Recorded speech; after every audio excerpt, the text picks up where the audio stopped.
Hello guys, આજે અમારા ઘરે જમવાનું મોડું થઈ ગયું છે કેમ કે મમ્મીએ ઘર સાફ કરવા કાઢ્યું હતું, તો તમે વિડીયો. હેલો ગાઈસ, આજે અમારા ઘરે ઢોસા બની રહ્યા છે.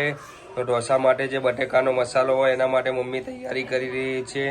તો બટેકા સુધારે છે, પછી બટેકાનો મસાલો. ઢોસાનું ખીરું તૈયાર થવા જઈ રહ્યું છે ગાઈસ, તો તમે જોઈ શકો છો. ઢોસાના ખીરા માટે જ આમ તો ખીરું તૈયાર જ આવે છે, પણ એમાં ઢોસાનો સંભાર બનાવવાની તૈયારી થઈ ચૂકી છે.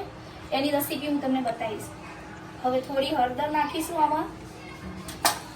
ચૂકે છે એમાં થોડી આપણે રાઈ ને જીરું નાખીને થોડું તતડાઈશું. તૈયાર થઈ ચૂકી છે. હવે સંભારમાં આપણે થોડી એડ કરીશું.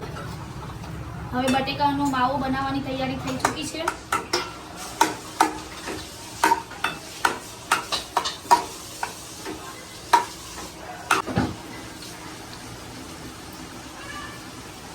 હવે સંભારનો વઘાર કરવાની તૈયારી ચાલુ છે.